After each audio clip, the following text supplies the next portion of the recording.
cada sociedad tiene sus propios miembros de la sociedad. La sociedad china no es lo mismo que la sociedad estadounidense, por ejemplo. O no sé, el sur global. Cada una tiene sus propios valores, principios, para qué lo usaría, para qué no lo usaría, si se debe regular más, si se debe regular menos, si el Estado tiene que tener un rol fundamental o no. Claro. Entonces ahí es cuando se empieza a complejizar y empezamos a ver distintas visiones de cómo se debería ocupar esa tecnología y cuáles son las prácticas que cada sociedad le da a dicha tecnología en particular.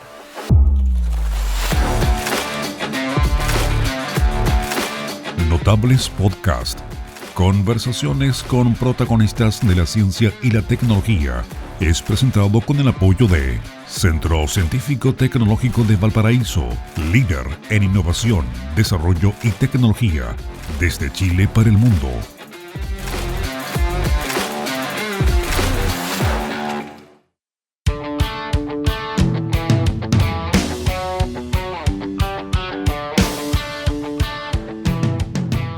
Hola gente, ¿cómo están? Bienvenidos, bienvenidas a un nuevo episodio de Notables Podcast. En esta ocasión nos acompaña Sacha Gutiérrez, periodista, máster en nuevos medios y cultura digital y además divulgador, también conocido en redes como CyberSacha o CyberSacha.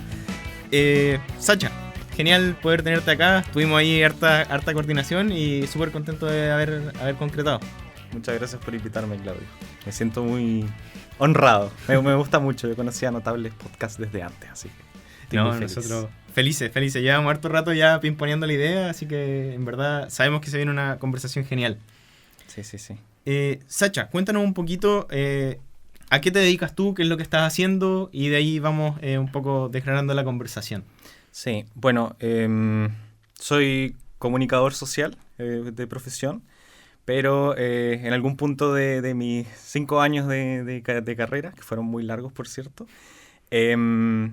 se me dio este bichito como de seguir el área de la academia, así que actualmente hago investigación en comunicación y estudios mediáticos.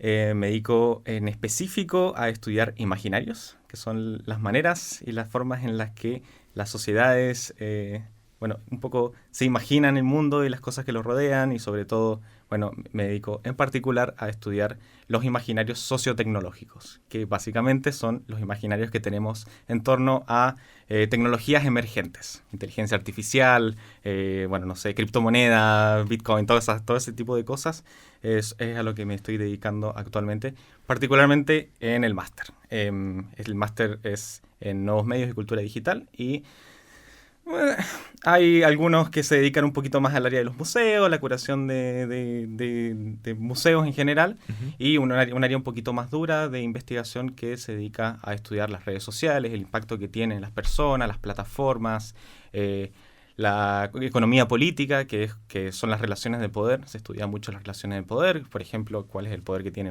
Meta o OpenAI en el mundo de hoy. Pero ya probablemente vamos a hablar de eso un poquito más tarde. Genial. En verdad, estábamos bien, lo conversamos con parte del equipo antes, y estamos bien entusiasmados por esta conversación porque es primera vez que nos alejamos un poquito de lo que estamos acostumbrados. Entonces yo también aquí estoy un poco sin dar pie, y mis preguntas van mucho desde la curiosidad también. Entonces también yo por mi parte súper entusiasmado por conversar ahora. Uh-huh. No sé si nos puedes contar un poco ¿cómo es investigar en esta área? Porque no es ir a un laboratorio, hacer pruebas, tomar números y sacar una conclusión dura. Tiene una complejidad, y lo hemos mencionado en otros capítulos. Cuando hablamos de personas, cuando hablamos de la sociedad más aún, tenemos un nivel de complejidad que no tiene una ley. No podemos despejar una variable. Entonces es muy distinta la metodología. Sí, no, es todo un desafío. Bueno, en particular la comunicación está entre las ciencias sociales, la sociología y las humanidades. Entonces muchas veces también trabajamos desde teoría, desde el 1950, 60, pero también hemos ido mucho perfeccionando esas teorías en el tiempo, y justamente tú lo que decías es eso. Los humanos somos erráticos, muchas veces tomamos decisiones así a las apuradas, o es muy difícil también medir el comportamiento humano como tal. Pero con el tiempo hemos tratado de... Lo que hacemos nosotros, en vez de establecer como parámetros muy duros, muchas veces es construir los lentes a través del cual miramos nuestros objetos de estudio. Ya. Y también construimos nuestras propias maneras de estudiar esos objetos. Entonces, por ejemplo, si bien trabajamos mucho con entrevistas, con encuestas, ese tipo de cosas, también a veces hacemos muchas investigaciones que son experimentales. Entonces trabajamos, no sé, yo supongamos en mi tesis de máster trabajé con métodos computacionales, con algoritmos, para, por ejemplo, ver cuáles son los tópicos más recurrentes en las conversaciones digitales. Entonces trabajamos mucho en ese intertanto entre lo experimental y lo que está, entre le robamos ideas a la gente de la ciencia de la computación, a los periodistas, a los antropólogos. Entonces como que vamos mezclando muchas cosas para llegar a resultados que dentro de todo puedan ser reproducibles, pero también entendiendo que el humano en sí nunca te va a dar la misma respuesta dos veces. Entonces, dentro de todo, uno también es mucho más flexible a la hora de investigar, pero también salen muchas respuestas inesperadas y resultados que uno dice, wow, qué interesante poder verlos desde esta mirada y no quizá de una manera mucho más estructuralista. Al final que decir, ya, ¿sabéis que, no sé, por ejemplo, si queremos medir, no sé, discursos de odio, toxicidad, y decimos ya, solo cuando las personas digan malas palabras es cuando vamos a decir que, por ejemplo, está siendo tóxico. Pero hay muchas veces en que de otras maneras o de manera tácita o dependiendo del contexto puede ser tóxico también. Claro. Y no necesariamente diciéndole a otra persona, no sé, eres mala persona, lo que sea. Claro. Genial. Al final es parte de la naturaleza humana. O sea, cuando dice eso, se me viene a la mente. Cuando uno dice, muy a la chilena, uno dice, echa la ley, echa la trampa. Entonces si yo digo, no, ser tóxico es hacer X, Y o Z. Y después esto se propaga por las redes sociales y dice, ya, estas son conductas tóxicas. Entonces la gente que quiere expresar estos sentimientos busca bypassear esos filtros. Y en el fondo la intención sigue siendo la misma, pero no cumple con esos requisitos, X, Y o Z. Sí. Bueno, en el último paper que submití nos pasó algo muy chistoso porque nosotros estábamos tratando de medir los niveles de toxicidad dentro de comunidades digitales. Ya. Y son todas comunidades que están ligadas con el mundo del livestream en Twitch. Y me acuerdo que uno de los comentarios que les preguntamos cuáles son o sea, como no sé, los prompts o los comentarios más tóxicos que has escuchado o de qué manera se bypassea. Y una de las personas nos dijo, hay el gato de un personaje literario bien famoso, tiene, o sea, bueno, por el contexto tiene un nombre racista. Ya. Entonces, cada vez que querían decir esa palabra, decían el gato de esta persona. ¿Entiendes? Entonces, siempre hay muchas personas como tratando de bypassear estas cosas, no por nosotros que estamos estudiando, sino porque literalmente las mismas reglas de las comunidades te dicen no seas tóxico, haz las cosas bien y lo que sea. Y hay en el fondo un algoritmo que está chequeando por ciertas palabras específicas, y si yo reemplazo una A por un 4 ya no lo va a reconocer, y se da mucho esta dinámica de mantener la intención pero con otra forma. Entonces me imagino que eso le hace mucho más difícil también el apego a ustedes. Sí. Bueno, sobre todo yo creo que le hace la pega más difícil a las personas que claro, de la ciencia de la computación, de las plataformas en general, que el humano es maravilloso. Para insultar siempre tiene 1.000 millones de formas.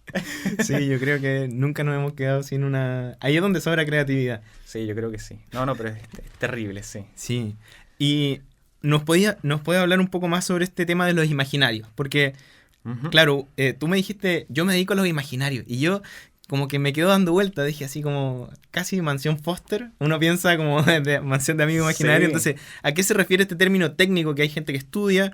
Y después un poco más metiéndome en el tema, metiéndome en contexto, claro, la ciencia y la tecnología impactan cómo proyectamos el futuro, pero también el contexto moldea un poco la ciencia y tecnología que nosotros hacemos. Entonces hay una dirección en los dos sentidos. Sí, primero quiero hacer una aclaración. Y es que este es el problema de hablar de ciencias sociales y humanidades en general, que hay que desempacar muchas cosas para que la conversación algunas veces tenga sentido.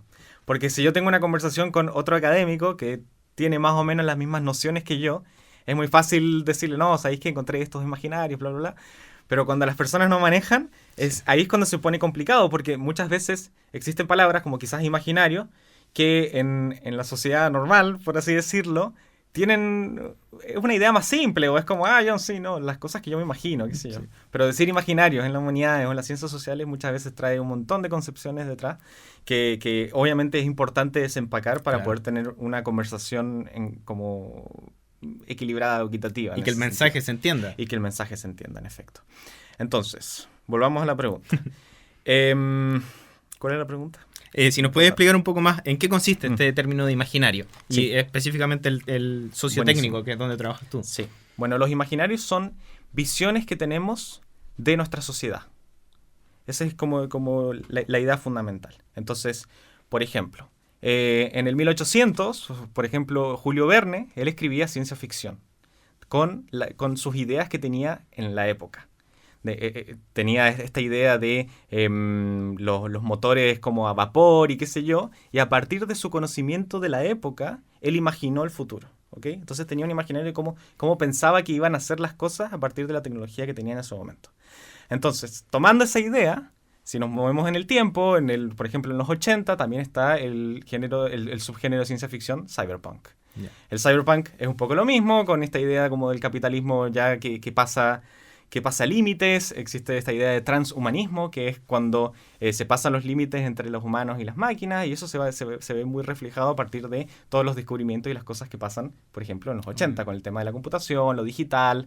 Por eso ves como se ve mucho como, por ejemplo, series que rompían en lo digital y como que como que los personajes se metían dentro de los mundos digitales, esa onda.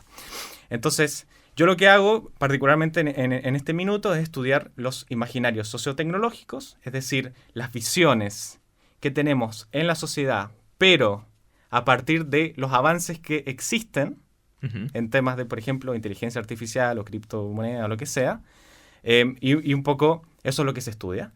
Entonces, estos imaginarios sociotecnológicos al final lo que hacen es reflejar cómo vemos el mundo, pero a partir de las tecnologías que tenemos hoy en día. Entonces, cómo estamos estudiando, por ejemplo, el uso de la inteligencia artificial, cuáles son los usos que se le da, cuáles son las cosas que se ven así como mal, o, por ejemplo, las regulaciones que existen hoy en día. Es un tema muy, muy clave que tenemos a la hora de estudiar imaginarios.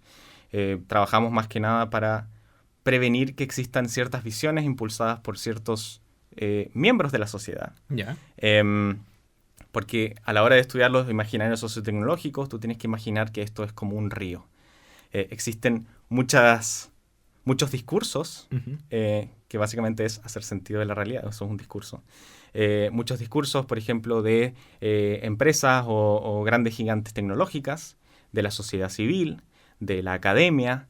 También tenemos de los medios de comunicación, de la política. Cada uno de esos miembros de la sociedad, al final, aporta su granito de arena a cómo piensa que debería ser. Y esto se complejiza porque no solo termina ahí, sino que cada sociedad tiene sus propios miembros de la sociedad. La sociedad china no es lo mismo que la sociedad estadounidense, por ejemplo. Yeah. O no sé, el sur global. Cada una tiene sus propios valores, principios, para qué lo usaría, para qué no lo usaría, si se debe regular más, si se debe regular menos, si el Estado tiene que tener un rol fundamental o no. Claro. Entonces ahí es cuando se empieza a complejizar y empezamos a ver distintas visiones de cómo se debería ocupar esa tecnología y cuáles son las prácticas que cada sociedad le da a dicha tecnología en particular. Yo creo que Genial. Por sí, ahí vamos. Sí. No, y yo creo que, o sea, toma mucho más sentido hoy en día con el tema de inteligencia artificial, el ejemplo que tú pones, porque es una discusión que se está dando mucho en los medios y yo creo que llega a la gente. Al final, quizás antes no habíamos tenido un ejemplo tan claro o tan cercano como para acercar la discusión a la sociedad. Uh-huh. Y hoy en día estamos un poco como todos en qué va a pasar con la inteligencia artificial, cuál va a ser su rol.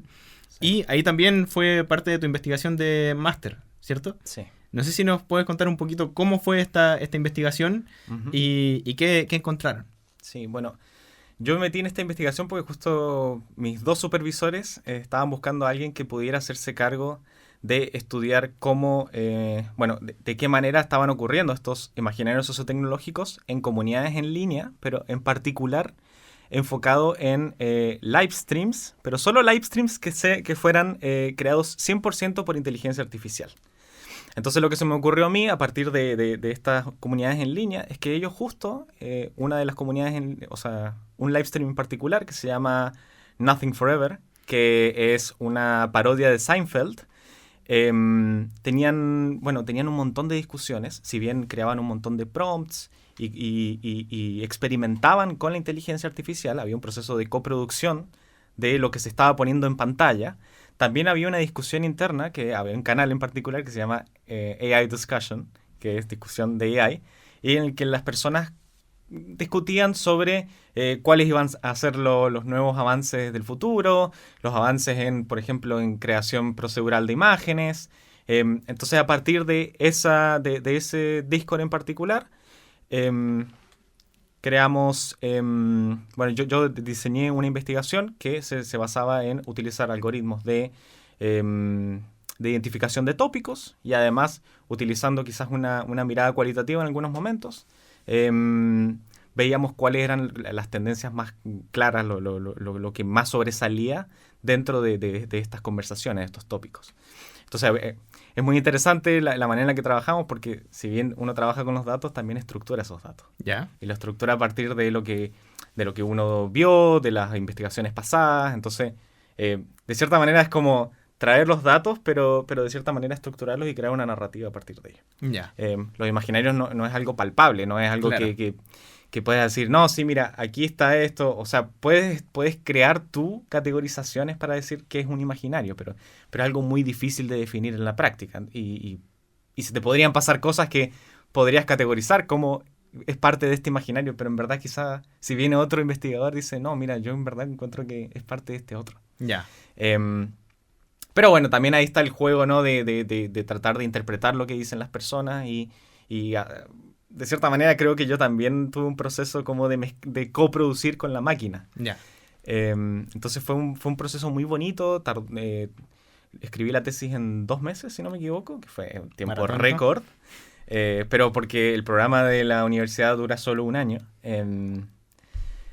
Y nada, los resultados fueron maravillosos, un poco replicaban lo mismo que ya veníamos viendo, que al final los gobiernos nacionales, las grandes corporaciones y en particular los medios tienen un rol fundamental a la hora de crear y esparcir imaginarios sociotecnológicos. Y vimos lo clásico que es, por ejemplo, la inteligencia artificial según... Bueno, en particular nosotros vimos que estaba muy tratada como una herramienta. Ya. No tanto como... Porque existe mucho esta noción de que literalmente la inteligencia artificial hace como magia o se personifica. Claro. Como que es... bueno, de hecho tuve una discusión en un momento porque nosotros los hispanohablantes tenemos el idioma con género en las palabras. Claro. Entonces yo siempre trataba la inteligencia artificial de ella. Ya. Y mis profesores me decían, ¿por qué la tratas de ella si no es un objeto inanimado? ¿Entiendes? Claro. Entonces, no sé, se da algo muy interesante ahí a la hora de investigar. Y no sé, bueno, al final los resultados fueron eso. Encontramos que había un hiperbinarismo a la hora de categorizar esta inteligencia artificial. ¿En qué sentido hiperbinarismo? En el sentido de que había algunas personas que la trataban muy como una persona. Y Ya. habían otras personas, o sea, la mayoría de ellos, porque, a ver, es un caso de estudio. Y los casos de estudio en general algunas veces también exaltan algunas características dependiendo de cuál es la población que se estudia. Claro. Y en este caso, nosotros asumíamos que como era un ambiente altamente tecnologizado y con personas que tienen muchas capacidades, porque literalmente no es como solo crear prompts, sino que tienes que diseñar los prompts desde cero o tienes que tener conocimientos en creación de guiones. Ya. Existen como más cosas entre medio que uno tiene que saber para crear guiones que sean humorosos para las personas que van a verlo, ¿entiendes? Entonces nosotros asumíamos de una base que la literacy, ¿cómo se dice literacy? Como alfabetización de las personas que visitaban esos streams en particular era por lo menos medio a alto. Ya. Entonces asumíamos que las personas que iban a estar adentro por lo menos iban a tener como ese lineamiento. Y un poco fue lo que vimos. Al final, las personas trataban la inteligencia artificial más como una herramienta que como magia, pero había una pequeña porción que también la trataba como magia. Y lo importante, lo más importante y que vimos nosotros, es que existía mucho esta idea de la transformación del mundo. Ya. Existe como esta idea de que literalmente la inteligencia artificial viene a cambiar todo. En el trabajo, en la educación, en salas de clases, en la producción de contenido, que es un tema muy relevante al final. O sea, si tú tienes literalmente automatizada la producción de contenido, por ejemplo, los programas que tú creas van a tener sesgos y van a tener ideas de las bases de datos que ocupaste para hacer esos programas. Entonces, al final, por ejemplo, Seinfeld, que es Seinfeld estaba totalmente entrenada con guiones de Seinfeld. Entonces, los personajes al final se comportaban muy parecidos, o al menos a nivel de guión. O sea, Nothing Forever con Seinfeld. Claro, exactamente. Sí. Entonces, también eso estaba bueno porque generaba como esta tónica, este parecido a la serie, pero obviamente trayendo un montón de cosas distintas, porque la inteligencia artificial a veces es más errática que los humanos. Claro. Entonces, la situación es chistosa es cuando se trababa el personaje o se caía al piso y no hacía nada, Yeah. o porque básicamente para crear los guiones ocupaban ChatGPT 3. Yeah. Entonces, a partir del prompt se crea este guión entero y el guión algunas veces tiene errores. O dentro del prompt usan algunos parámetros como para generar ciertas situaciones. Por ejemplo, si utilizaban ciertas palabras, como que el algoritmo que crea la voz de los personajes como que se trababa también. Yeah. Entonces como existía mucho juego que no solamente era con crear como crear una serie, sino como ver hasta dónde pueden empujar como para que se rompa el programa o para que haga algo chistoso o para pasar todos los límites que le han puesto los creadores de antemano, porque obviamente había mucho racista, mucho extremista, gente con ideas radicales, Claro. con ideas... lo que se te pueda ocurrir. Entonces había que poner un límite a eso. Claro. De hecho, el mismo Nothing Forever creo que lo banearon como 2 veces Sí, de eso, Twitch. eso vi. Entonces también hay un proceso muy grande ahí de tratar de crear un producto que las personas no puedan hacer cualquier cosa con él. Claro. Pero eso fue lo que estudiamos y fue muy interesante poder estar en el proceso, conversar con los creadores. Trabajé no solamente esos 2 meses en la investigación, sino que además tuve después mi práctica, que estaba inmersa justamente en el mismo proyecto, y logré hacer encuestas, entrevistas, entonces hablé con todos ellos. Y es fascinante el mundo, es fascinante. Hay otros programas como por ejemplo Un Show Más, creo que se llama, Ya. que es una serie animada muy famosa, pero los personajes se comportan, o sea, porque dentro de todo un Show Más está muy curado para que sea para niños, pero esta versión era como para adultos. Ya. Entonces los chistes eran terribles. Pero hay de todo un poco. Había algunos que creaban como shows de anime. Había de todas las variedades, obviamente muy limitado porque es una tecnología muy nueva, entre comillas. Pero en los próximos años yo no dudo de que esto explote y se llene de shows para todas las personas. Es altamente personalizable. Claro. Y yo creo que por ahí está como el appealing o el gustito que las personas ven en ello. Genial, genial. Sí, en verdad yo quedé... O sea, la primera vez que supe de este tipo de shows, que se generan infinitamente, automáticamente más encima, fue a través de tu tesis. Y lo vi, ayer conversábamos con la Clara, es una locura a lo que ha llegado esto. Y claro, parece como una aplicación muy banal de la tecnología, pero al final el llevar los modelos que existen al límite, tratar de estresarlo y que se caigan para... Esos mismos datos después los toma la gente que desarrolla modelos y los mejora, donde se cae. Sí. Es una locura pensar, como decís tú, que esto después se masifique y que quizás después tú vas a tener tu propia serie. Una mezcla de todo lo que a ti te gusta solo para ti. No sé qué tan bueno será en temas de... sentarme en mi casilla, lo que me gusta a mí, nunca ver nada más. No sé si es lo mejor que le puede pasar a uno. Quizás seguiría viendo solo una serie desde que tengo 8 años hasta ahora, no habría conocido más. Sí. Tiene hartas repercusiones después a nivel social. Yo creo que sí, yo creo que sí. O sea, yo soy de las personas que les gusta ver... O sea, yo veo las series como obras de arte. Ya. Entonces, a mí me gusta compartir, no sé, conversaciones con otras personas, como con comunidades de fans. No tanto, pero en algunos casos sí.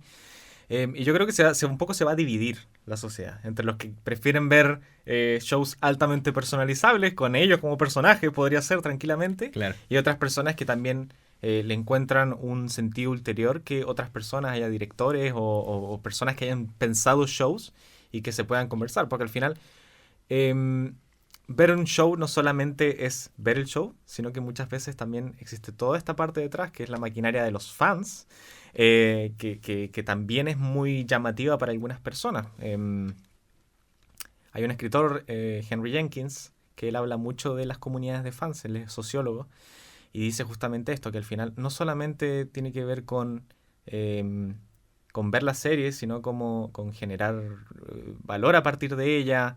A ver, yo también creo que esto que estamos viendo también, de cierta manera, son las comunidades de fans dándole vida a sus ideas. Claro. Por ejemplo, está la serie de Star Trek, esa no sé si la has visto. No. Hay una serie de Star Trek también con inteligencia artificial, lo mismo que de lo que venimos hablando.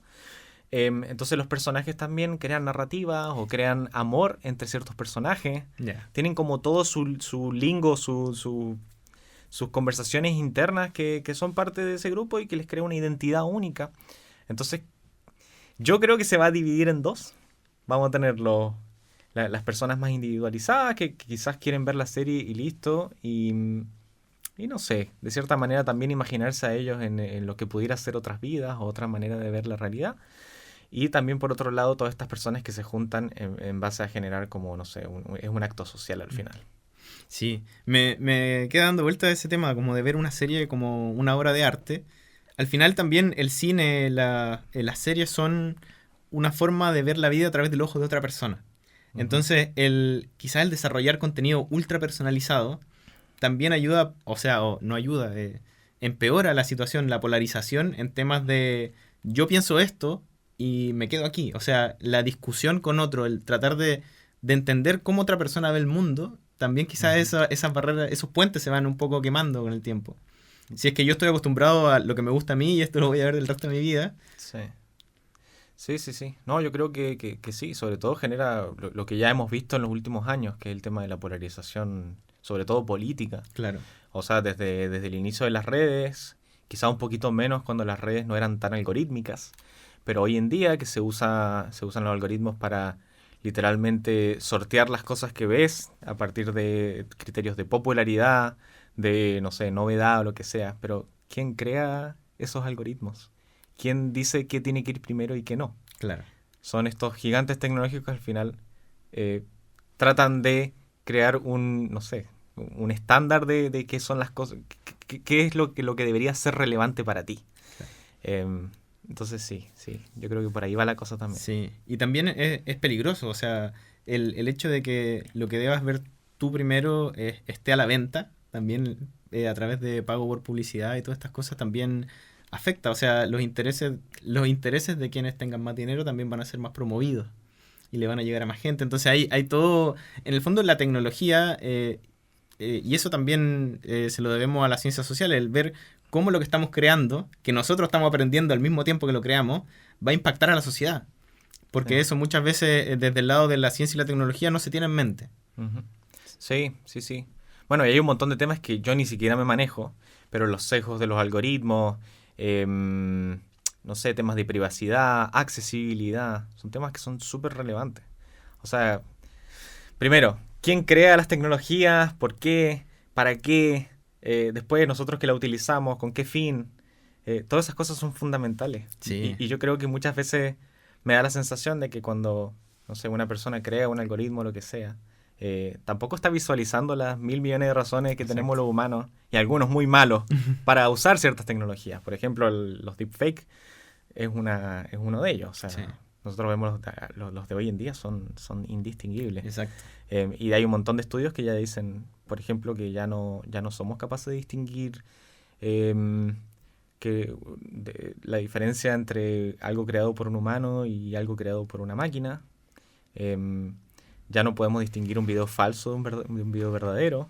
O sea, todavía le falta algunas cositas a la inteligencia artificial, porque yo creo que es un trabajo en proceso al final. Claro. Pero con el tiempo se va a dar. Sí. Y va a llegar un momento en el que va a ser totalmente indistinguible y va a ser terrible, sobre todo para la discusión pública, porque cualquier cosa va a pasar y tú vas a tener que decir, oye, pero... O sea, tienes dos lados. Por un lado, supongamos, los políticos van a poder decir, yo no dije eso, cuando Claro. quizás sí lo dijo, y al revés, yo sí dije eso, pero quizás no lo dijo. Claro. Entonces, también hay mucho juego ideológico ahí, con utilizar este tipo de herramientas para conseguir el poder, por ejemplo. Sí.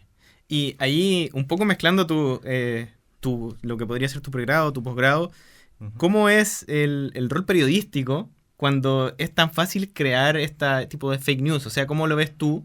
Sé que no es lo que has trabajado últimamente, pero Ujú. el hecho de que se pueda decir que todo es verdad también afecta a todo el rol periodístico. O sea, ¿qué voy a reportar yo o cuál puede ser un filtro para tratar de ver qué puedo comunicar al mundo? No, yo creo que es terrible. Es terrible porque, a ver, el periodista en general tiene muy pocos recursos. Siempre están hacinados, marginalizados, los sueldos son una miseria. Y cuando encima le tienes que sumar que tienes que competir contra literalmente un algoritmo que hace las cosas mejor que vos, más rápido que vos, que puede producir 100 veces más que tú. Ahí es cuando existe el problema. ¿Entendés? Entonces, creo que hoy en día hay que, de cierta manera, fortalecer el tipo o sea, la institución particular de los medios de comunicación. Pero por un lado, igual es complicado porque los medios de comunicación también son de alguien. Claro. Entonces, muchas veces, no sé, siento que es bien complicado porque también existe mucho sesgo a la hora de reportear a partir de lo que, supongamos, si el editor de turno es de un área política, las noticias van a ser de esa área política, Claro. ¿entiendes? Entonces, es muy complicado decir, oye, sí, ¿sabéis qué? En verdad deberíamos darle más plata a los periodistas para que tengan más herramientas, pero por otro lado también ya llevamos muchos años también haciendo de las nuestras. Claro. Entonces, tiene que existir un rol de desmentir. Creo que el fact-checking hoy es fundamental. Pero por otro lado, también entiendo que los mismos periodistas también pueden ocupar esta herramienta. Entonces, no es como que están jugando en desventaja. Claro. De hecho, diría que estás bastante nivelado. El único tema es que, bueno, que hay que trabajar constantemente y estar a cualquier hora del día disponible para desmentir y trabajando con un montón de información. No sé, yo encuentro que es demasiado... Los medios en general son bastante estimulantes porque uno tiene que estar todo el tiempo conectado con lo que está pasando. Hoy es un poquito más fácil porque literalmente puedes, no sé, armarte un bot que te haga resúmenes cada 30 minutos de lo que está pasando. Pero el humano es incapaz de retener esa cantidad de información, entonces siempre juegas en desventaja. Sí, no sé. Es duro. Sí, son problemáticas que están surgiendo ahora y en el fondo no es que esperemos una respuesta, sino que yo creo que lo más relevante son las preguntas. Dejar la discusión abierta y ver cómo como sociedad le hacemos frente, porque si no lo empezamos a ver ahora, las consecuencias son graves. O sea, estamos hablando de elecciones que se están viviendo en países, no sé, en Estados Unidos y todas estas cosas, Uh-huh. y el proceso de fake news afecta resultados que son a largo plazo. Sí, y no solamente en Estados Unidos, Claro. en Latinoamérica también, y lo estamos sufriendo peor todavía que en Exacto. Estados Unidos. Sí. O sea, el sur global hoy en día está muy permeable de cierta manera. O sea, no tenemos, tenemos una regulación más o menos en inteligencia artificial, pero en otras áreas, por ejemplo, Chile es un polo a nivel de conexión de internet, por ejemplo. Claro. Creo que es top 3 en el mundo con su conexión de internet. Y ahora mismo están creando un nuevo cable transatlántico que se llama el cable Humboldt. Y eso va a posicionar a Chile como un lugar de excelencia para poder venir a meter data centers. Ya. Google ya está haciendo la suya, ya está tratando de meter su data center, que obviamente va a ser bueno porque va a traer trabajo, porque tiene otros beneficios, ¿no? Yo nunca crucifico a la tecnología, pero sí creo que hay que estar encima de ella. Sí. Hay que estar regulando, hay que estar tratando de que las empresas no se salgan con la suya. El impacto ambiental que tienen los data centers es brutal. Hace poquito leí una investigación que decía que para, los data centers, pero de inteligencia artificial, creo que entre 50 y 100 prompts tomaba, o sea, es como si literalmente la inteligencia artificial se tomara 500 mililitros de agua. Ya. Es como una botellita chica de agua, pero ¿quién hace 50, 100 prompts? Claro. No es nada. Entonces, hay una gran cantidad de gente que está utilizando inteligencia artificial y el impacto ambiental que eso genera también es algo que tenemos que ver. ¿Y por qué los data centers están en el sur global? Porque no hay regulación. Entonces, cualquiera puede venir y decir, oye, ¿sabéis qué? En verdad, no quiero gastarle... O sea, porque piensa que estas operaciones... leí una pequeña comparación y decía que básicamente estos data centers, todos juntos, ocupaban como la mitad del agua que se toma en el Reino Unido, como país. Yeah. ¿Ok? Entonces, mucha agua. Y estos países que tienen riqueza y que pueden darse el lujo de poner data centers en otros países, van a aprovecharlo por un tema de regulaciones. Digo, voy a estar en Estados Unidos con todo lo que eso significa, o voy en Chile que no me dicen nada y ya, llevé, no sé, 50.000 trabajos, pero igual sé que medio Chile, ¿entendí? Claro. Entonces también hay mucho juego ahí estamos de cierta manera, hay una relación de poder muy asimétrica entre los países que están desarrollando tecnología de este tipo y donde están tratando de poner, bueno, básicamente es como un colonialismo de cierta manera, ¿no? Sí. Porque al final lo que están haciendo es te pongo los data centers ahí, te saco todos los recursos, igual me llevo la tecnología para el norte y el valor agregado y todo lo que eso genera. Claro. Entonces sí, en ese sentido yo creo que si pudiera hacer un llamado es a como que regulemos este tipo de cosas, sobre todo los data centers, por más bonitos que parezcan, porque al final si nos quedamos sin agua, el data center se va al país de al lado. Claro. Y no les importa básicamente. Claro. Sí, en el fondo somos el suelo donde lo van a poner, el producto no es nuestro y vamos a arrendarle el pedazo de tierra, eso es. Arriendas un pedazo de tierra y no tienes ningún beneficio al final. Exacto. Estados Unidos y Europa, lo que se le llama Occidente, porque ni siquiera nos consideran como Occidente, es importante decirlo, toman los beneficios y después, listo, Claro. Ya está. Si ya te ocupé, ya tengo el data center ahí, soy feliz, mando toda la información que necesito, aparte de conexión con Nueva Zelanda, conexión con todo Sudamérica, conexión con Sudáfrica, porque hay un link directamente, por ejemplo, en Brasil. Claro. Entonces toda la conexión de transatlántico cierra si tú lo dejas, si tú posicionas a Chile como un hub tecnológico relacionado con, por ejemplo, el internet. Claro. Sí. Al final, o sea, una complejidad extra ahora es que estamos hablando de que existen empresas con un poder gigante, que es algo que quizás antes no se veía tanto, pero están al nivel de negociar con gobiernos. Entonces, tienes esto y sumado a que son tecnologías nuevas que no están reguladas. Uh-huh. Y por un lado, también está el dilema, y siempre van a estar los que peleen por no tener regulación, porque van a decir que uno está estrangulando la tecnología y que no va a poder crecer. Entonces, es un problema que por muchos lados no tiene salida. Uh-huh. Y como ha sido común en Chile, yo creo que la regulación va a llegar tarde. Sí, o sea, bueno, la regulación en la inteligencia artificial somos uno de los países más avanzados, pero de todas maneras hay otras áreas que nos caemos a pedazos, claro. Probablemente. Y bueno, supongamos, incluso, no sé, con el caso de X con Brasil, o sea, claro. la Corte Suprema de Brasil al final terminó sacando X del país y eso generó problemas gigantes a nivel diplomático, sobre todo, uh-huh. con Estados Unidos, pero las mismas empresas al final pueden permitírselo. Dicen, ¿sabes qué?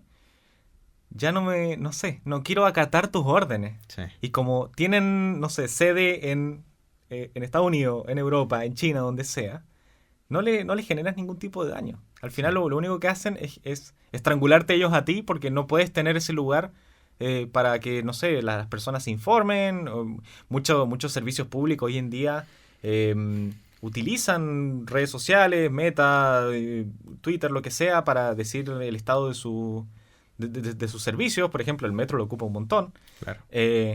Entonces te genera mucho problema tener una mala situación con estas empresas. Entonces se genera una doble presión, porque la sociedad quiere tener acceso, pero a la vez tú estás cuidando a tus ciudadanos, pero el otro también quiere sacar provecho de tus ciudadanos. Exacto. Entonces como que se genera un círculo medio extraño en el que el gobierno como que está como ¿qué hago ahora? Claro. Casi como que hay que tener una diplomacia alterna, no con países, sino con empresas. A ese nivel llega la cosa. Sí, sí, no, es terrible, es terrible. O sea, yo encuentro que hoy en día, bueno, siempre han tenido mucho, hay algunas empresas que han tenido siempre mucho poder, pero hoy en día las que están, que la mayoría son relacionadas con Internet, Claro. puede ser Alphabet, que son los dueños de Google, Meta, Microsoft, ellos concentran todo el poder y si te das, o Amazon, Ujú. Amazon tiene Claro, un poder gigante. Si te das cuenta, hace 10, 15 años que literalmente son las mismas 5 empresas, Sí. o 6. No se ha movido mucho la aguja más allá de eso. Y eso es porque también siguen concentrando cada vez más poder. Sí, serán, en vez de uno que es un monopolio, es un oligopolio. Claro. Pero igual seguimos en una situación súper complicada porque al final las empresas que son chiquititas o que quizás intentan competir con ellos son absorbidas. Claro. Los compran y dicen, ¿sabes qué? No, da lo mismo. Sí. Sigo siendo el rey, sigo Sí. manteniendo mi reinado. Y no solamente a nivel de decir, por ejemplo, los buscadores de Google o la red social, Facebook. Tienen un montón, tienen mucha presencia en la capa intermedia. Hay una académica que se llama Joseph van Dijk, que es holandesa, y que ella ha teorizado mucho al respecto sobre porque obviamente tienes la capa de los servidores, tienes la capa de los protocolos y además tienes arriba todos los servicios que se le llama. Pero supongamos, si vemos otro caso, como el caso de Steam, que es una plataforma de videojuegos, Steam no solamente vende juegos. Steam tiene un espacio que es una red social Ya. y tiene un espacio que literalmente crea kits para desarrolladores. Entonces los desarrolladores dependen de las herramientas que le da Steam para poder crear sus juegos. Entonces ahí es cuando se empiezan a generar... O sea, en este caso es como una verticalización, ¿no? Claro. La misma empresa tiene acceso a los... Bueno, y también son dueños de los data centers. Además, entonces son dueños de todo. Es como cuando pensamos, no sé, en los hospitales, las AFP y la... Bueno, todo ese tipo de cosas que son con la salud, que poco me manejo. Existe como la misma situación. Claro. Entonces, el poder es muy grande. Y ellos al final son los que llevan esta narrativa. O sea, crean una narrativa para decir, ok, nosotros somos maravillosos, nosotros somos neutrales. Sí. Eso es un clásico. Las Sí, plataformas son neutrales, nosotros no tenemos nada que ver. Y bueno, lo que tú pones en la plataforma es tu problema, dicen por ahí. Pero en Claro. verdad no están así. Sí.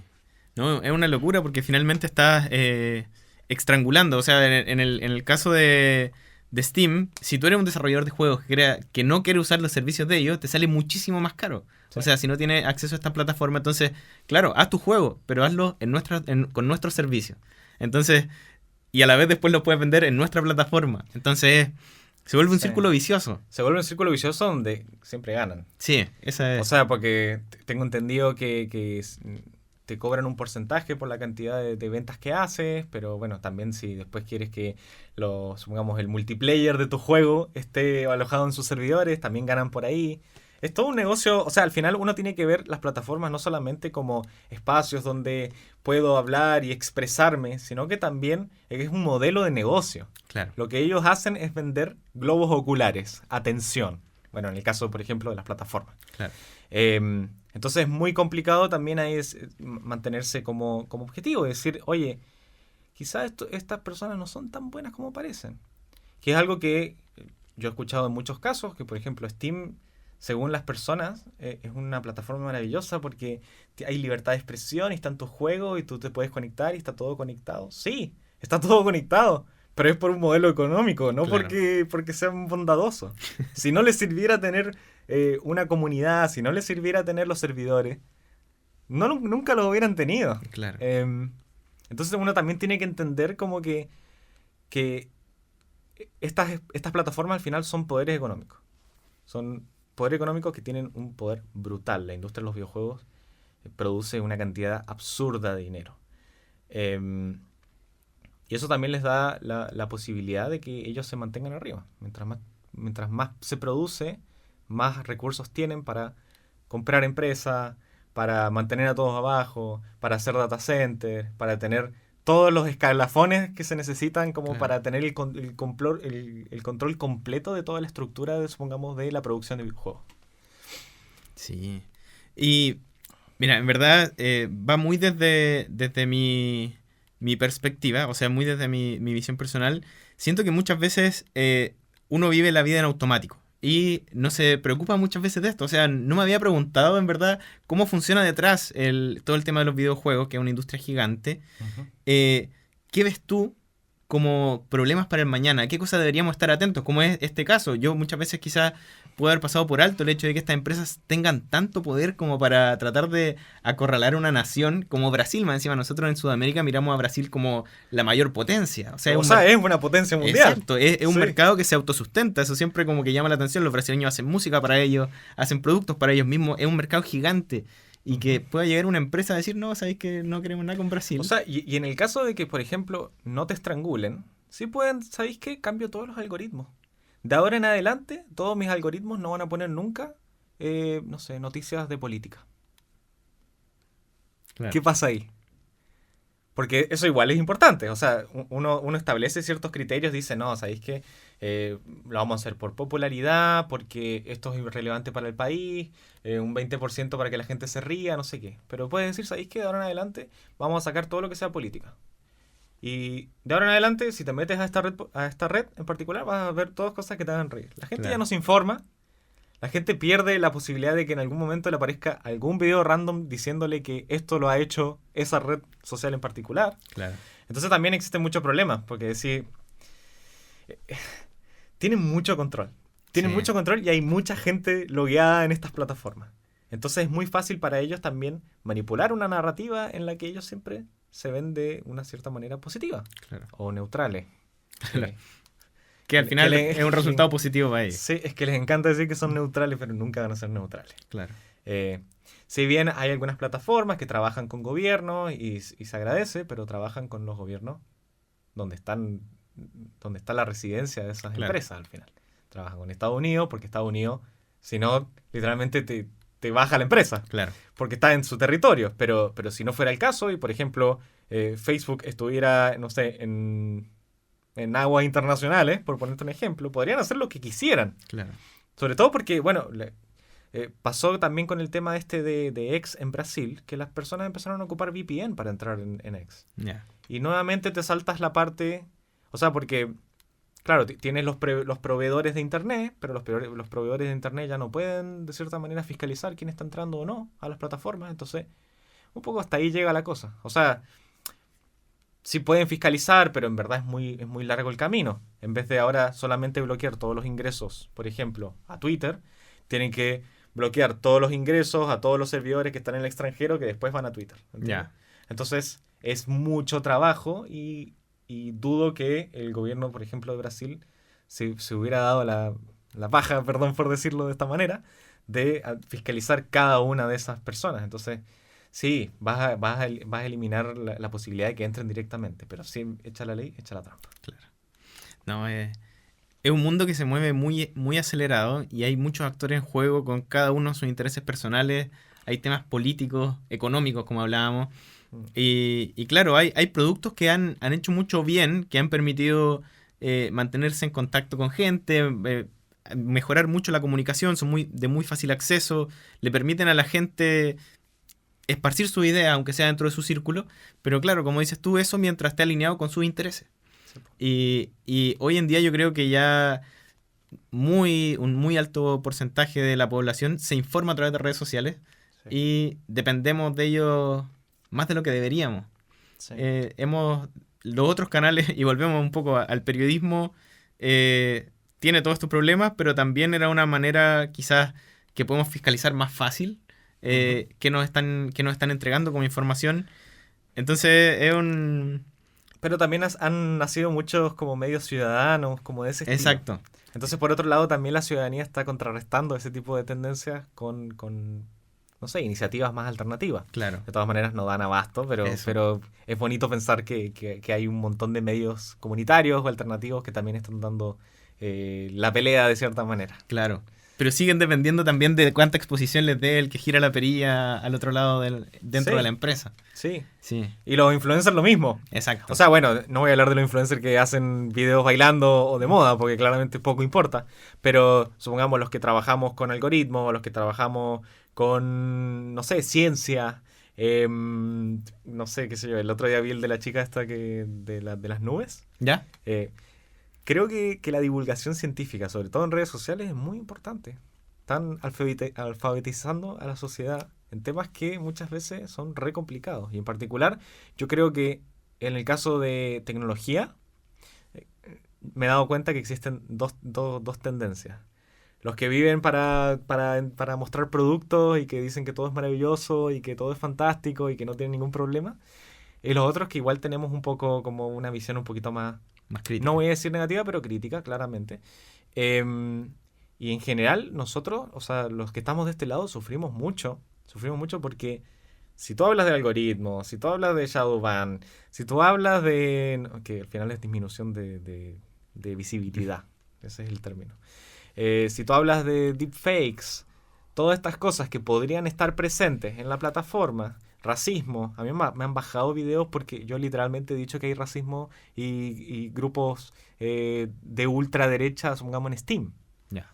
Ese tipo de cosas, no, o sea, tienes que trabajarlas con mucho cuidado porque si no, la plataforma todo te lo flaguea como que fueras un talibán, no sé. Claro.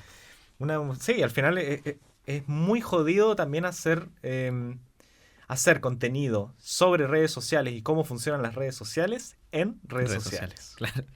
Y sabiendo lo complejo que es esto y todos los problemas que hay, ¿por qué hacer divulgación? O sea, ¿de dónde nace el interés tuyo por decir, ya, voy a dedicar mi tiempo a hacer esto que muchas veces debe ser frustrante? Subir un video donde tú lo preparas y todo y que te lo bajen porque criticaste la plataforma donde lo subiste. Sí.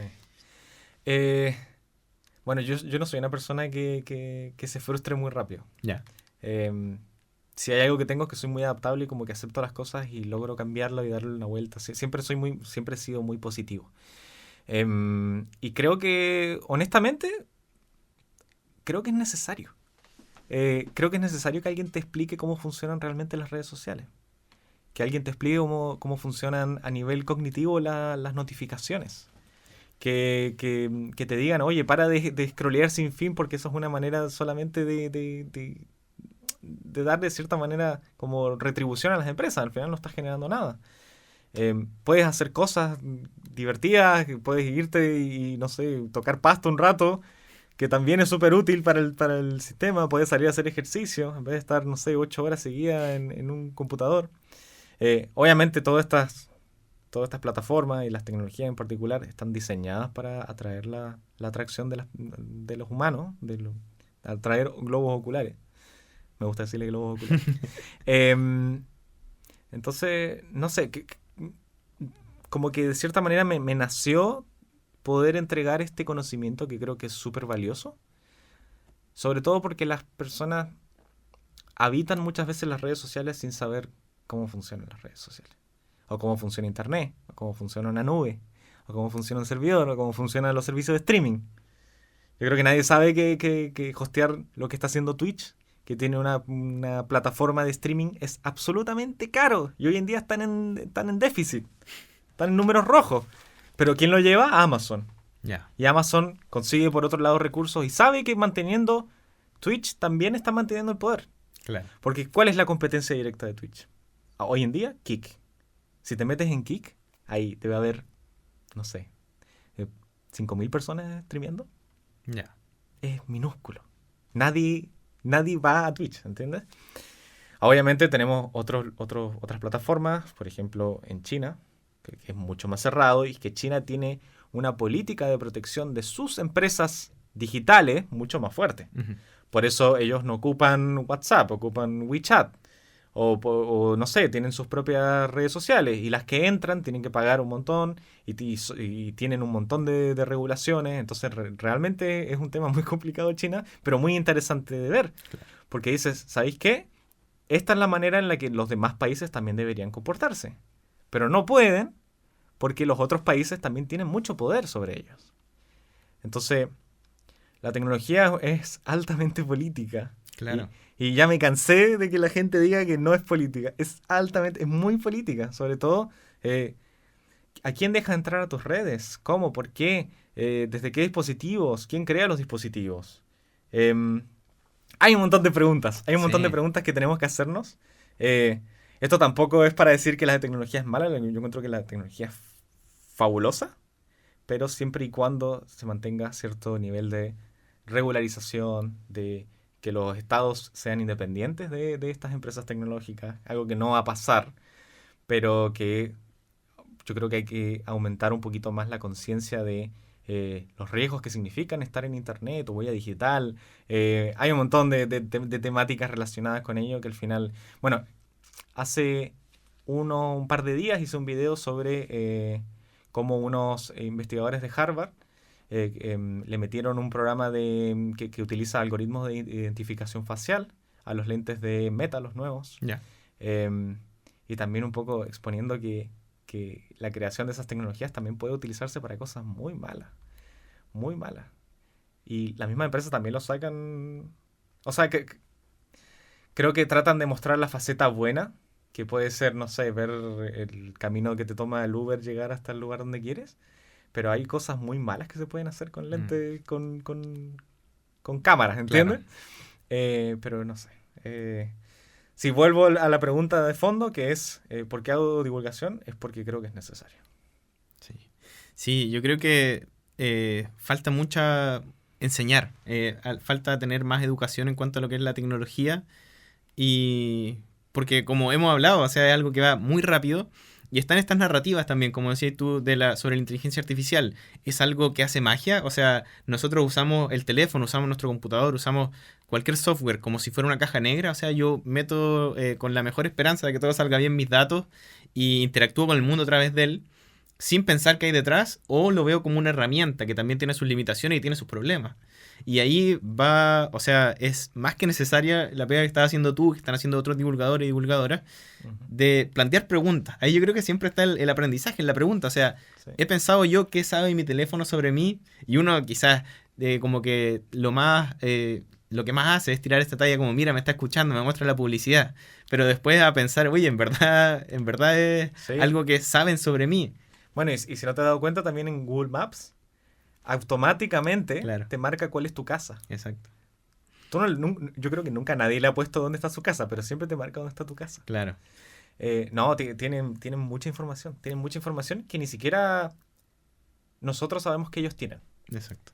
Uno piensa que es como, sí, tengo mi celular, pero no sé, lo ocupo de vez en cuando, pero sabe todo mi historial de búsqueda, sabe lo que compro, sabe las horas que compro, sabe la hora en la que estoy conectado, la hora que se prende la pantalla, a la hora que me levanto y me voy a dormir, el tiempo que paso en distintos lugares.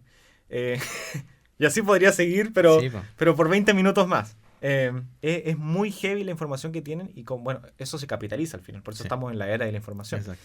Pero sí. No, genial. Es todo un área que muchas veces pasamos. Como decía, yo siento que muchas veces la tecnología la vivo en automático, la uso quizás para lo que hago yo, me meteré un poco más en el detalle, pero el resto de las cosas, las redes sociales, uno la usa en automático y cuando llegan los términos y condiciones uno le pone a aceptar porque no se va a poner a leer 20 minutos. Entonces ahí hay también una falta por parte del usuario, obviamente, pero sí es un temón donde falta mucho divulgar. Pero también se juega con eso. Yo creo que los términos y condiciones son largos a propósito. Claro. O sea, está bien, uno tiene que defender los intereses de la empresa y todo lo que y como le quieran llamar. Pero hay mucho de escribir 20 párrafos que no deberían estar en los términos y condiciones, que literalmente son para aburrir a la persona. Lo escriben en los términos más leguleyos posibles. Y creo que hay algunas páginas que te muestran cuál es la información que te sacan estas empresas, como que tú pones el link como a los términos y condiciones y te hace como un resumen.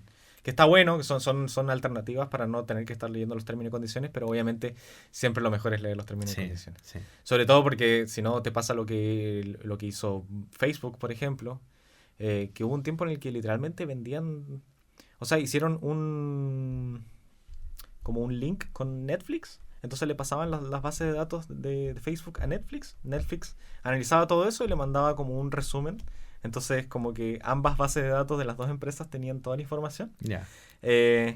Y lo ocupaban ambos para ofrecer, no sé, shows que veías y cosas, y al final eso genera más atención en ambas plataformas. Sí, Sí.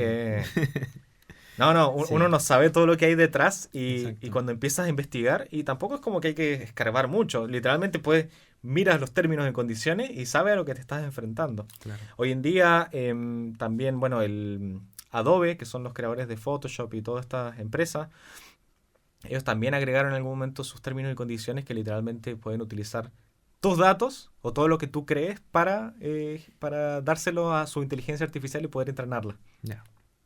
Pero la gente fue más inteligente.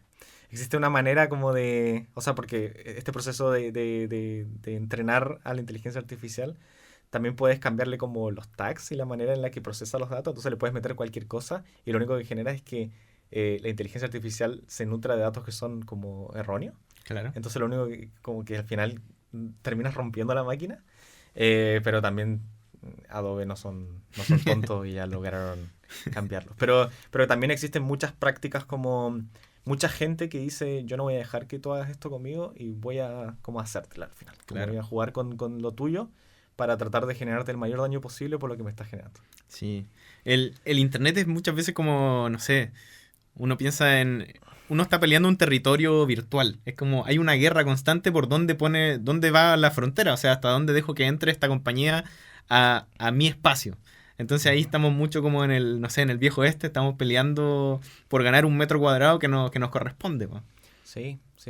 No, yo estoy de acuerdo, estoy de acuerdo. Al final, un poco es lo que te decía al principio, estamos a la deriva porque tienen tanto poder que los gobiernos chicos no tienen ningún tipo de, no sé cómo se dice leverage, pero Sí, como como... que no tienes nada como para hacerle frente a eso. Claro, Y eso es súper complicado. Es súper complicado porque tienen todo el poder sobre ti y tú no puedes hacer nada. Y en el momento en el que haces algo, te revierten la narrativa. Te claro. dicen, tú, gobierno, me estás negando llegar a tus ciudadanos, lo que sea, y listo. Sí. Y las personas solitas como que van a decir, oye, ¿por qué el gobierno no me deja? Con esta narrativa de la libertad y que muchas veces es muy perjudicial. También se generan muchos problemas que las mismas empresas dicen, las aprovecho. Sí. Así que no, es muy heavy el Sí. mundo de la política, de la economía política, en redes sociales, en las plataformas, en tecnología, ahora en inteligencia artificial. Es muy complicado. Y lo bueno es que hay más gente, o sea, con el tiempo cada vez hay más gente que se está dedicando a trabajar con ella, a derechos digitales. Yo sigo una chica de Argentina, no me acuerdo ahora su nombre, que ella es abogada en derechos digitales. Entonces también te muestras esa parte que uno tampoco cacha y que es muy relevante también. Claro. A la hora también, por ejemplo, de crear los términos y condiciones, porque son abogados los que crean eso.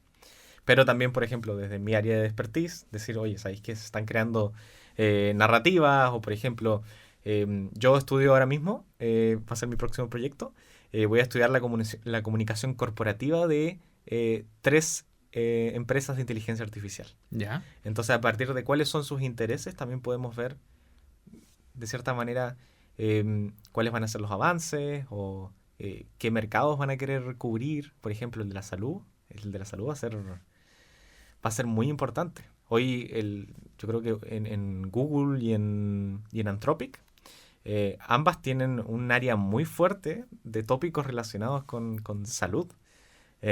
Y va a ser muy relevante porque al final quizás lo que hagan en el futuro es decir, bueno, ¿sabes qué? Creamos aplicaciones en las que te predicen cuáles van a ser tus enfermedades o lo que sea, sin que pases por un médico, sin que pases por nada.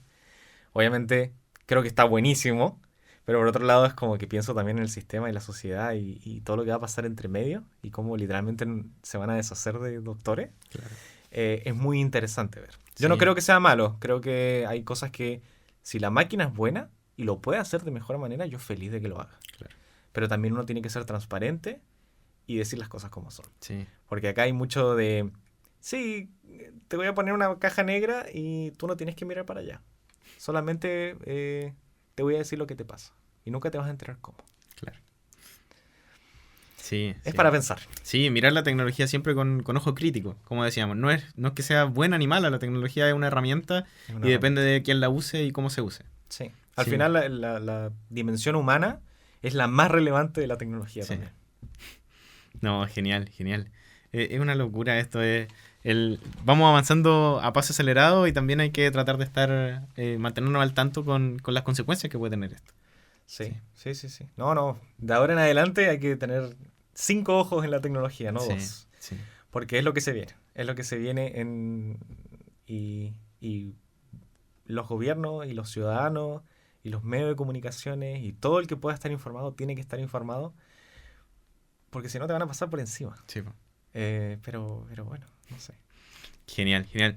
Sacha, no sé si nos puedes contar un poquito sobre algún hobby o algo que hagas tú en tu tiempo libre fuera de este tiempo que está dedicado al estudio, a la investigación y a la divulgación. ¿Qué te gusta hacer? Yo soy super gamer. Ya. Me encanta jugar. Desde que soy muy chiquitito. Me acuerdo de los 5 o 6 años, yo obligaba a mis hermanos que jugaran conmigo. Me acuerdo que mi hermano en un momento se fracturó el brazo y yo ocupaba el teclado y él ocupaba el mouse. Y jugábamos así juntos. No, de toda la vida. Y después creo que mi primer PC lo armé con 11 años. Ya. Mi papá trabajaba con computadora, arreglaba computadora, entonces la casa estaba llena de cachureo y de cosas y de placas y de RAM y de todo lo que se te puede ocurrir, que en la época no era bueno, pero era lo que había. Entonces ocupábamos todas esas cosas y nos armábamos PC y hacíamos LAN party con mis hermanos. Entonces sí, desde muy chiquitos siempre agarramos mucho gusto por la tecnología. Y nada, después un poco, obviamente o sea, después trabajé un tiempo arreglando PC, más grande, pero al final siempre he sido fanático de los videojuegos. Lo encuentro maravilloso. Esta capacidad que tienen como de sacarte de tu mundo y llevarte a algo único y que no puedas soportar, no sé, 8 horas trabajando, pero sí grindeando una capa que la vas a ocupar una vez y después te va a olvidar. Esa capacidad que tienen los juegos lo encuentro impresionante. Más allá de que hay mucha adicción, pero sí. Genial, genial. ¿Y cómo es, o sea, cómo ha sido para ti el tema de, o sea, que llevas trabajando harto tiempo, o sea, jugando harto tiempo? ¿Había una evolución en el tema de redes sociales, por ejemplo? Se ha vuelto mucho más tóxico, lo hablaste tú en el inicio. Las comunidades en redes sociales, ¿cómo ha sido en comunidades de juego? No sé si también ha habido esta transición, si es un espacio más seguro, juegas más con tus amigos, juegas más online, ¿cómo ha sido? Yo creo que hay una contradicción media extraña. Porque por un lado, siento que las mujeres están siendo cada vez más aceptadas en los entornos digitales, Ujú. poco a poco. O sea, hace 10 años probablemente había muchos chistes sexistas con el tema de la cocina, bla, bla, bla, pero creo que con el tiempo ha disminuido. Ya. Pero de todas maneras sigue habiendo un grupo que está muy reticente a que las personas, las minorías, las personas en todas sus diversidades también entren en estos grupos porque llevan muchos años siendo las mismas personas las que están en estos grupos. Como mi espacio. Claro, Sí, es como mi espacio y tú no vas a entrar y me vas a dictar no sé, la Agenda 2030 o lo que Ya. sea. Clásico discurso. Entonces, no sé, te diría que cada vez hay más gente animándose a entrar y eso a la vez está generando cierta normalización de que las personas, porque antes eran puros hombres, po. Ya. Entonces ahora por lo menos pueden escuchar a una mujer y no se van a asustar o van a tirar algún comentario así desubicado. Como que siento que de a poquito vamos normalizando, pero todavía queda mucho, queda muchísimo. Me imagino, sí. Al final son círculos más cerrados que gente que jugaba cierto juego y se mantiene ahí por años, se empieza a formar una comunidad. Y al ser digital también debe haber gente de todos lados y... Sí, y yo creo que la anonimidad también Claro. juega ahí un papel fundamental. O sea, voy a decirlo, puedo decir barbaridades y no voy a tener ningún tipo de impacto. Consecuencia. Que obviamente hay algunos juegos que de cierta manera están regularizando. Cada vez es más común ver que te baneen definitivamente, más allá que después te crees otra cuenta. O que estén más atentos, por ejemplo, están entrenando algoritmos para que detecten cuando está siendo desubicado, grosero, lo que sea, en los chats de voz. Ya. Ese tipo de cosas yo las encuentro fantásticas. Como la regulación la regulación de contenido, sobre todo cuando se está emitiendo en vivo, creo que es muy importante para generar espacios más sanos. Sobre todo porque todo el mundo creo que debería poder jugar en paz, Sí. sin que nadie le diga cosas así. Sí, sí. ¿Qué te gusta jugar? Oh, buena pregunta. En general, shooter. Ya. Soy... Bueno, no, shooter y MOBA. ¿El segundo qué es? El MOBA es como el LOL, Ya. esa onda. Pero yo partí con el Dota.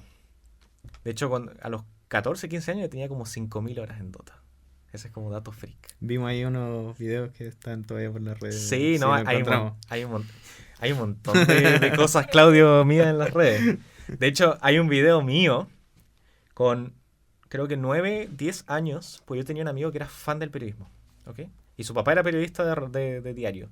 Y él soñaba siempre con ser periodista también. Entonces, yo era como no sé, como el amigo con el que hacía todo. Ya. Y él me decía, no, vamos a hacer entrevistas y no sé qué cosa. Y hay Buena. un video mío de 10 años, literalmente haciendo como un reportaje de sociedad como en mi barrio. Yo obviamente todavía no llegaba a Chile, entonces hablo como argentino. Ya. Hay un video que está por ahí, no sé, yo sé que sigue vivo y que está en algún lugar, pero de vez en cuando me lo encuentro lo comparto porque me da mucha Qué risa. bueno. Sí, sí, sí. Bueno, y juego en general mucho shooter, Counter-Strike, Valorant y Dota y después, bueno, LOL. Pero fue porque quería jugar con mis amigos más que una elección personal. Qué bueno. Qué bueno. Sí. Sí. Nunca pude ser bueno en los juegos. O sea, lo pasaba bien, me metía a jugar con mis amigos, pero era el malísimo de todo y era el que mataban primero, que tenían que ir a revivir, todas esas cosas, pero se pasaba bien. Yo soy el que se enoja. Sí, yo sí. Hay como personalidad en los grupos de amigos, sí. ¿cierto? Está el competitivo, el que recontra competitivo y que se queda pegado 6 meses jugando un juego. Yo soy de los que se enojan, pero igual la pasan bien. Ya. Igual también en un momento como que digo, ya, ¿para qué voy a estar siendo así? Sí, en verdad es para divertirse. Sí. No, Pero sí. No, ha sido, no sé, un proceso bien bonito como desarrollar esta relación con los videojuegos. Porque obviamente sabes que trae muchas cosas positivas. Al final yo creo que aprendí inglés a base de jugar, de ver series y literalmente, o sea, porque yo hice 3 cursos de inglés en toda mi vida. Y después de eso empecé a ver series. Y le quitaba los subtítulos y todo en inglés. Y los juegos también. Qué bueno. Y también te brinda un montón de cosas positivas a nivel de coordinación, mano-ojo, todo ese tipo de cosas de salud que no manejo muy bien, pero sé que tiene algunos beneficios muy buenos. Lo único malo es que mis ojos cada vez peor. Pero bueno. Se sacrificaron. Sí. No, genial. Sacha, se nos ha pasado la hora volando. En verdad ha estado súper buena la conversación. Ha sido súper interesante y como te decía al principio, mucho de esto va desde la curiosidad, así que ahí mis disculpas si ha salido alguna barbaridad de preguntas. No, encuentro que ha sido súper interesante también, porque yo también hago el proceso de reflexión, ¿no? O sea, uno también sabe cuáles son las áreas de investigación de uno y qué sé yo, pero uno... O sea, este tipo de preguntas creo que avivan mucho la curiosidad y también te hacen pensar cosas nuevas que no habías pensado tan bien tampoco. Genial.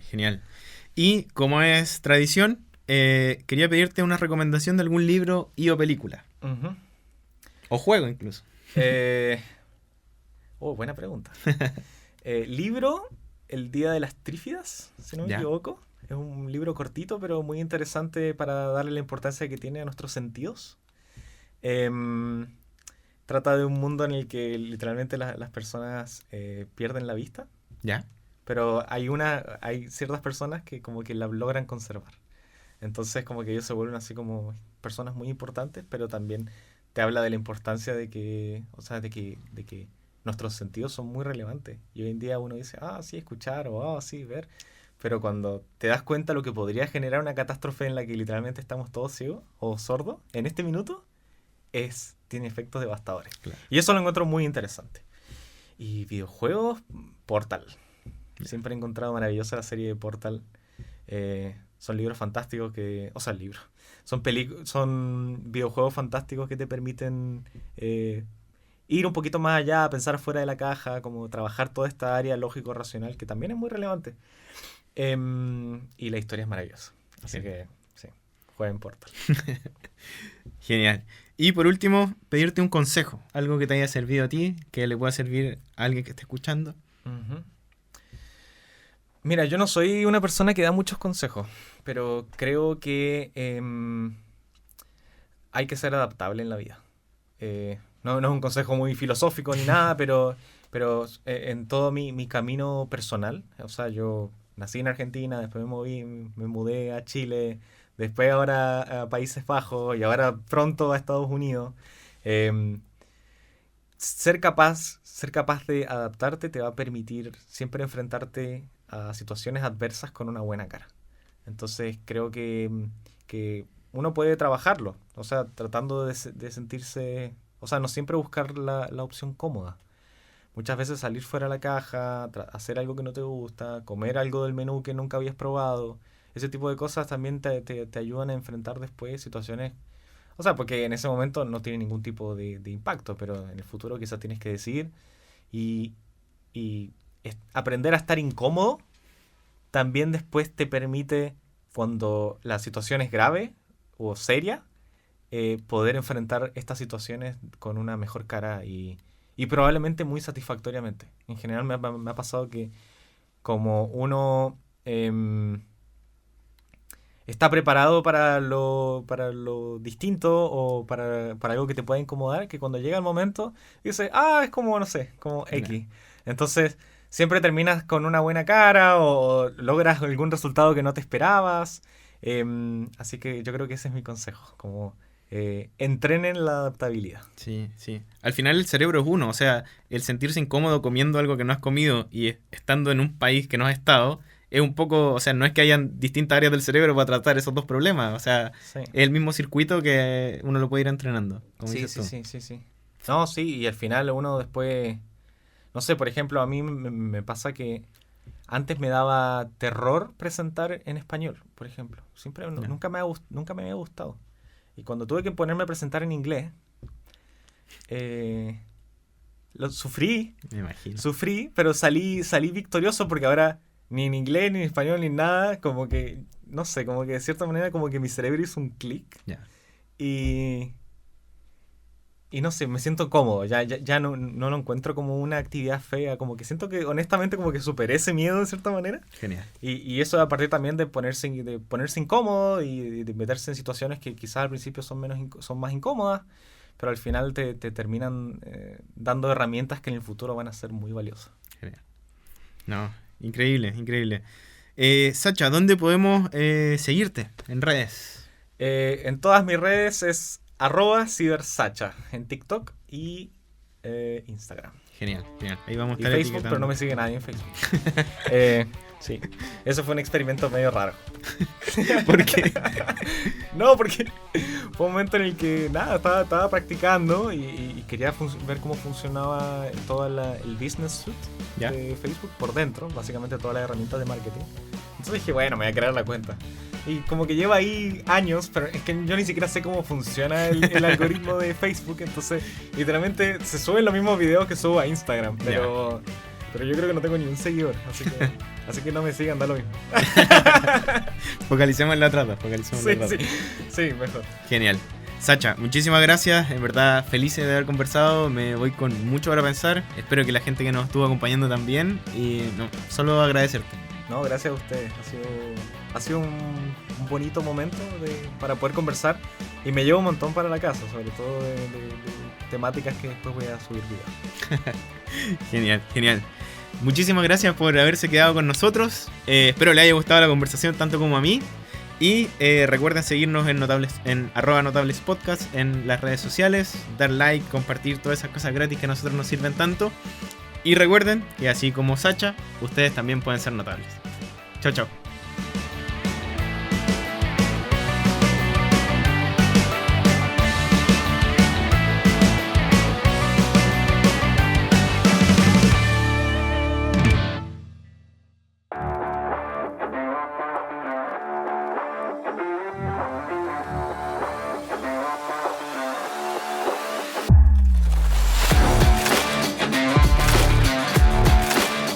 Este episodio de Notables Podcast fue posible gracias al apoyo de Centro Científico Tecnológico de Valparaíso, aliado estratégico en innovación, desarrollo y tecnología.